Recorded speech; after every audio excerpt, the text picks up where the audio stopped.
2 on the left course. 1's a sharpshooter. They've got our flank. I'll give you guys cover as you make it to the junction. We've got 3.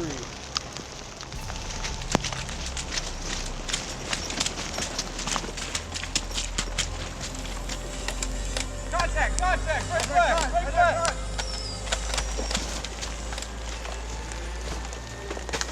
Oh, I missed. Oh.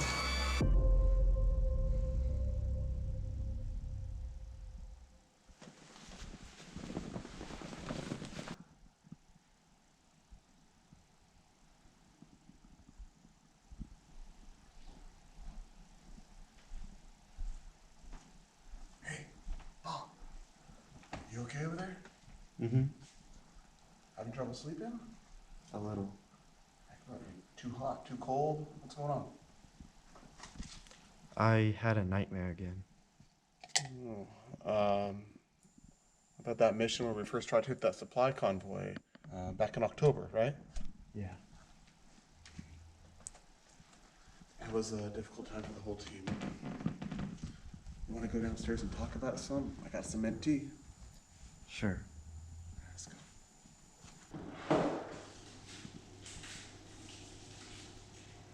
Fighting those advanced blasters is hard. Yeah, that was a pretty discouraging time for the whole team. We couldn't meet our objectives like we were going for. That hurt me. And even though the other teams did succeed, the effects were minimal. Yeah, that's the problem when you're playing a guessing game like that. You never know which one of the convoys actually has the ammo you're trying to get.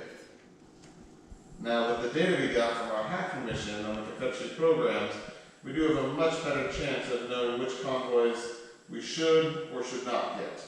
So we don't end up hitting the convoy that doesn't actually have the ammo. Right. At least that's the idea. We also learned that the Confederate program designing these blasters is called the Short Dart System Initiative, or SDS for short. So that's something. Okay. We still don't have a way to make those ourselves, right? Well, last I checked, R&D said they were onto something. There's hope we might have some type of firing system soon. Okay, so we might be able to counter their firepower. Not yet, but possibly soon. So not soon enough for the mission on Thursday? No, definitely not. We'll be doing this mission with our standard munitions. Okay. Yeah, unfortunately, R&D can't exactly develop a brand new firing system in just 4 days.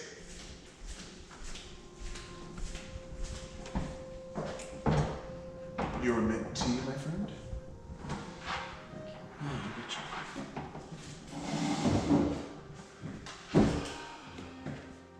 So our mission is to take out a Confederate team that's guarding the convoy?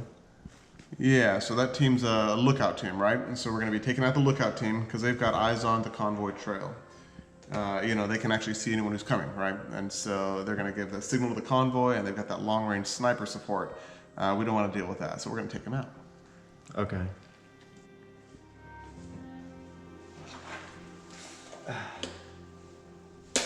That shoulder is still giving you a lot of grief, huh? It's gotten better, but I can't put much pressure on it. I'm sorry to hear that. I call it a thorn in my flesh. It's like that Apostle Paul guy, right? Yeah, that's actually what I'm reading. Nice. Is that, what's that, 2 Corinthians 12? Yeah, the story helps encourage me. How so? In verse 9 it says, "But he said to me, my grace is sufficient for you, for my power is made perfect in weakness." Okay, that's like where Paul's asking God to take that thorn out of his flesh, and God's like, no, you need to rely on me right now. Is that it? Yeah, maybe that's why I got shot during that mission. Maybe I haven't been turning to God for strength in fighting the advanced blasters. Okay, tell me more. Like, how do you think God's like pointing this out to you? Well, I got discouraged after we found out about them, and that affected my performance. Okay, so like motivation, like you weren't able to keep focused on stuff, like things like that? I actually started wondering, why are we still doing this? Okay, that's understandable. And then I got shot, which made things seem like they were getting worse. Yeah, that would definitely make things seem like they're getting worse. But maybe that's God reminding me to trust him in a more direct way. Okay. By giving me something else to focus on that I can see more immediate progress with. Okay, so God might be saying, hey, look at your shoulder. It's healed over time. There's been progress here because you consistently took care of the problem. And so now, with this thing happening with the Confederacy, the advanced blasters, apply it to that. How do we do that with the Confederate blasters, though? It's not as simple as just taking care of that. No, it definitely wouldn't be. I guess maybe the focus would be on perseverance, right? I mean, you gotta take care of yourself, right? You know, focus on those positive things. Don't be consumed by the negative things. Actually, try to focus on like finding solutions, a good way forward. Which we're doing as a team by trying to hit the Confederate supply lines. That's right, as they say, teamwork makes the dream work.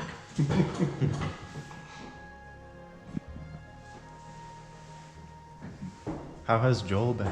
Is he doing better now? A little. He's still working through some things.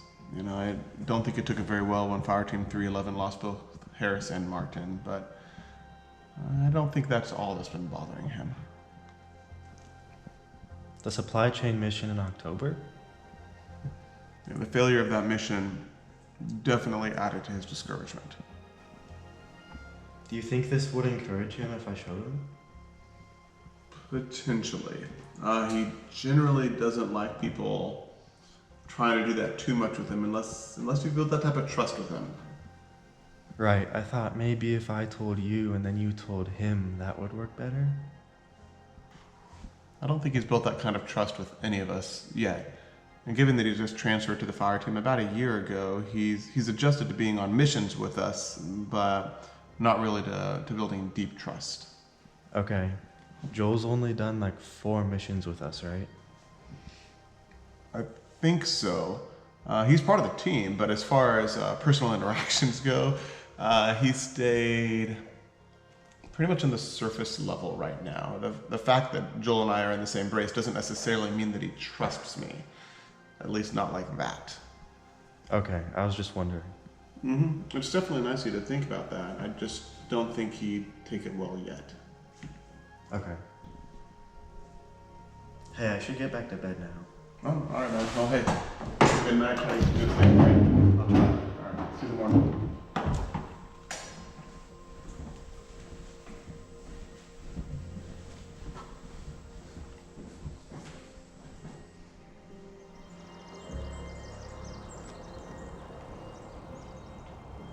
You sure this was a good plan? If it wasn't, we wouldn't be out here.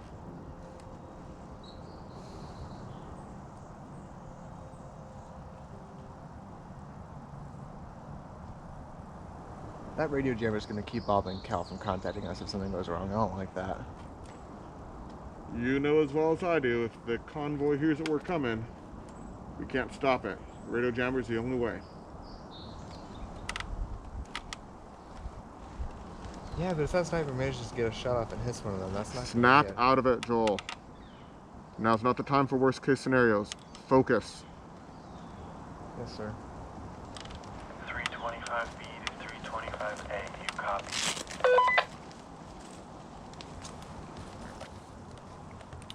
325A to 325B, affirmative. This is Private Dalton. 325B is in position. Ready to activate radio jammer. Over. Roger that. We're also in position, 500 meters out. Commence the plan on my mark. Ready? Mark. 325A out.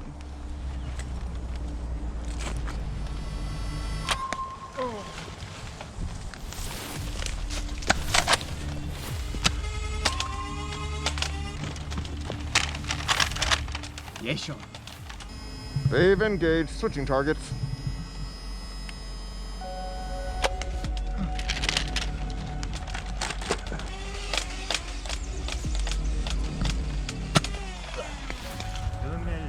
Alright, let's go. Up the hill.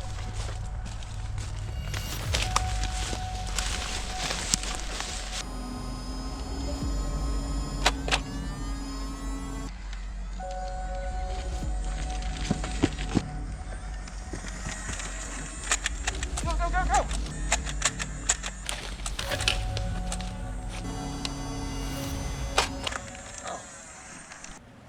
Alright, man. Get on up that hill. Get! I'll cover you.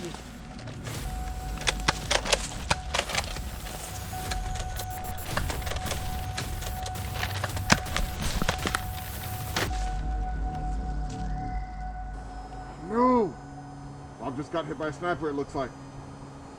Cal took him out, though.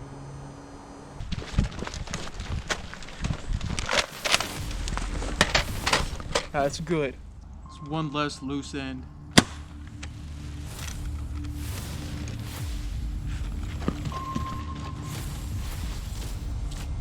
All right, Cal just took out the main post. Let's go over there quick, help Bob out. Got it.